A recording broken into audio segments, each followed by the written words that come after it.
আজ আমি রয়েছি কোচবিহার জেলার রাসমেলা। আজকের দিনটি হলো শেষের দিন। লক্ষ লক্ষ মানুষের ভিড় এখানে।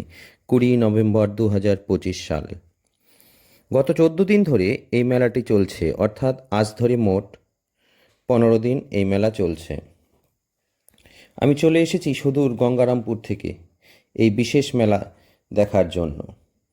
রাসমেলা হিন্দু ধর্মাবলম্বীদের একটি প্রথাগত ধর্মীয় উৎসব। মূলত ভগবান কৃষ্ণের প্রতি ভক্ত বা ভক্তি নিদর্শন করা হয় এই মেলার। বিভিন্ন সাংস্কৃতিক অনুষ্ঠান ছিল এখানে। পরেশ বাউল, সালমান, আব্দুল, এখানে বিভিন্ন পাথরের জিনিসও দেখতে পাই আমরা এই মেলাতে। এখানে মূলত রাসলীলা, কৃষ্ণলীলা ও গোপীদের নৃত্য ও আনন্দপূর্ণ সান্নিধ্য অনুষ্ঠিত হয়। রাসমেলার আরেকটি নাম বা অন্য নামে লোকে ডাকে, সেটি হলো রাস উৎসব। ভারত, বাংলাদেশ, নেপালেও এটি পালন হয়ে থাকে। নবদ্বীপের শাক্তরাম, কোচবিহারে রামমেলা। এখানে মাটির পুতুল বিশেষ বিখ্যাত বা বিশেষ আকর্ষণ রয়েছে অন্যতম। এছাড়াও এখানে বাউল, কীর্তন, যাত্রাপালা, ভাওয়াইয়ে গান এগুলো অনুষ্ঠিত হয়। এই উৎসবটি প্রধানত পশ্চিমবঙ্গ, বিহার এবং বাংলাদেশ, বিশেষ করে মথুরা, বৃন্দাবন এবং নওগাঁয়ে ব্যাপকভাবে পালিত হয়। এটি মূলত কার্তিক মাসের পূর্ণিমার রাতে অনুষ্ঠিত হয়। এটি প্রাচীন মেলাগুলির মধ্যে অন্যতম। কারো মতে 1812 সালে অগ্রহায়ণ মাসে কার্তিক পূর্ণিমার রাসযাত্রার দিন সন্ধ্যাবেলা রাজা নতুন গৃহে প্রবেশ উপলক্ষে রাসমেলাটি অনুষ্ঠিত হয়। আবার কারো মতে 1889 সালে বর্তমান মদনমোহন মন্দির প্রতিষ্ঠানে এই মেলার সূত্রপাত হয়। এখানে সেই চা, সুবিখ্যাত চা আমি খেয়ে নিলাম। রাসচক্র যেটা দেখা যায় সেটা হচ্ছে রাসমেলার মতোই হিন্দু ধর্মাবলীর আচরণে বৌদ্ধ ধর্মচক্রের আদলে তৈরি, প্রায় 30 থেকে 40 ফুট লম্বা এবং 8 থেকে 10 ফুট ব্যাস।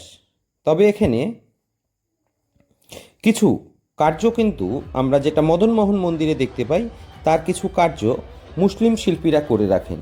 এখানে বিভিন্ন ধরনের মিষ্টান্ন, মেয়েদের কানের দুল, নাকের দুল, এবং যেহেতু এটা শীতের উৎসবের শুরুতেই হয়, সেহেতু এখানে বিভিন্ন ধরনের শাল, শালের চাদর, জ্যাকেট এখানে পাওয়া যায় এই রাসমেলায়। যেখানে আমাদের দিন দিন বিভিন্ন মেলাগুলো লুপ্ত হতে চলেছে, সেখানে কোচবিহার এখনও এই রাসমেলা দেখলে বোঝা যায় যেন এটি একটি বিরলতম দৃষ্টান্ত। দিনের পর দিন এখানে লোক সংখ্যা বেড়েই চলেছে। এখানে এই কাপগুলোতে সুন্দরভাবে পেস্ট করে নাম লিখে দিচ্ছে। এখানে নাগরদোলা ছাড়াও জলপরী এবং আরও অন্যান্য খেলার সামগ্রী। আমি তো চলে এসেছি সুদূর মদনমোহন মন্দির থেকে, এখন বেরিয়ে পড়ছি। পাশেই একটি সুবিশাল জলাশয়, কিন্তু এটা সাগর দিকে নয়, সুন্দর চারিদিকের দৃশ্য। ঠিক আমি যেন মেলায় ঢুকেছি সন্ধে হওয়ার আগে আগে, তাই চারিদিকে একটু ছায়া। তবে আগামীতেও আশা করব এই মেলায় আসতে। এখানে লোকজন ব্যবহার খুবই ভালো এবং আমার খুবই ভালো লেগেছে।